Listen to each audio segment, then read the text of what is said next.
be 5 to go. This time by as they head down the 3,000-foot back straightaway.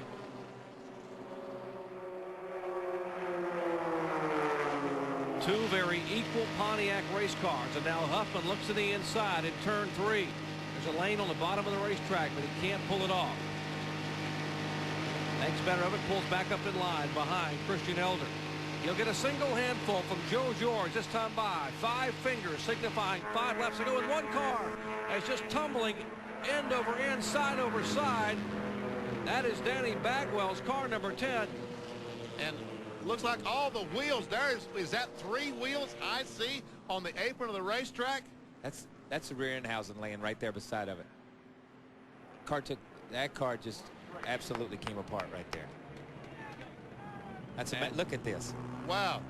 There's Danny Bagwell moving, trying to get the helmet unhooked as the car is laying there with the bottom of the car facing oncoming traffic. They are getting the safety crews moving to him right away, but Danny moving, and that is a great shot to see him unhooking the helmet. The roof of the car is gone, the front of the car is gone, the front clip is gone from his Ford. That's a Ford Escort. That's one of the new ZX2 Escorts. And now he lays down on the racetrack after that wild flip. Just happy to be out of there right now.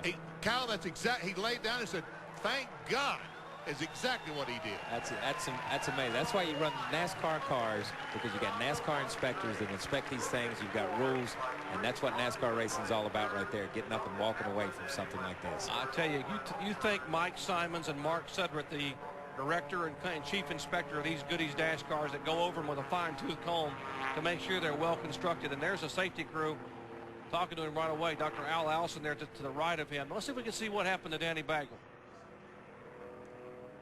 Wow, car tumbling side over side. The windshield is gone.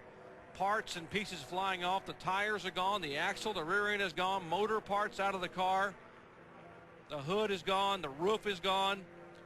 And see the roll cage? It comes down on the roll cage, but he is secure in that seat, still buckled in with that 5-point seat belt when the car comes to a rest.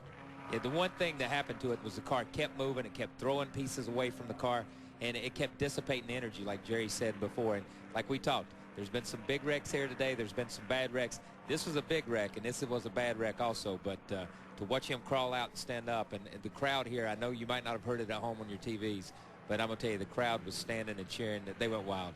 There's the rear axle housing laying on the grass. The rear end housing complete, both rear tires laying on the grass. And all right, here he comes along. That's looking up pit road as the car goes by him. He's rolling side over side. There comes the rear end housing out. The windshield's already gone. The front tires are gone. Sheet metal peeled away. There comes the windshield down in one piece on the racetrack, the Lexan windshield, and cars are going by. And I'm just thankful right here came by that hit him from the bottom side, like what happened to Scott Weaver when he was hit head-on by George Crenshaw. Yeah, and that's the worst thing that can happen in an accident like this. If you remember when my father had the same kind of crash coming out of turn 4 here, it wasn't the crash that got him. It was the second blow from the cars coming and running through the debris.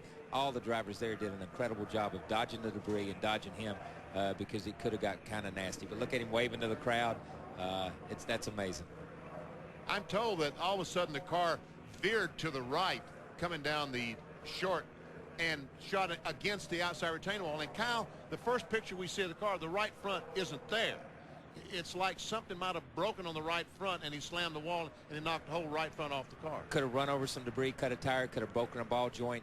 There's a lot of things that could have happened here that just absolutely shred the right front off. I vividly remember the ball joint, the right upper ball joint breaking on Rusty Wallace's car in 1989 at Bristol, Tennessee. And the car hitting the wall and then beginning to somersault and tumble like a spiral, like a punt in the air. And the car came down and went end over end, side over side at Bristol. And of course your dad's accident here in February of 1988. Well, what a tumble that one was. Now, now also the race has been red flagged, so the race is not over. We will see 3 or 4 laps of green flag racing to determine who wins. But the best news of all, 38-year-old Danny Bagwell able to be extricate himself from the car. What's left of that car, the Sterling Casino Lines Ford. With 75 of the 80 laps completed, Danny Bagwell's car tumbling down the tri-oval. Let's go back to Dr. Jerry Punch. Thank you, Bob. Let's take a look again at what happened. This caution coming out with just 5 laps to go. Now watch Bagwell's as the black car. And he's already started tumbling. And just watch as the car just totally disintegrates. The rear housing leaves. Both front wheels, all 4 wheels are off the car, and all that's left basically is the roll cage. The drive shaft is laying in the grass, but fortunately the roll cage is still intact. Watch as the rear housing just flies out from the car. There it comes off. Be able to see the windshield come down here in its entirety. It'll come down out of the air. Boom, there's the windshield there. The drive shaft laying to the right of the car. It's bowed in an L shape. And then he's trying to get unbuckled. There's a cable there. That's his seat belt. There's a cable there that actually is his radio cable. That's the problem. He couldn't get his radio unhooked, so he decided to take the helmet off rather than just he might have had that cable taped. And that, if he did, that's a bad deal, because he had to take the helmet off to get out of the car. And when he slides out, he's going to lay there, and what he says is, "Thank God." Exactly. I'm on the ground, and I tell you, I don't think maybe Darrell or Michael Waltrip's crash at Bristol a few years ago with the car disintegrated when he hit an abutment off of turn 2. Other than that, I don't think I've seen a car this destroyed. There's what's left of what was a Ford Escort XK2, or ZX2, pardon me. A brand new car for Danny Bagwell. The Sterling Casino sponsorship, and that one will go, I'm sure someone will want that one in a museum somewhere. That one's not going to be raced anymore.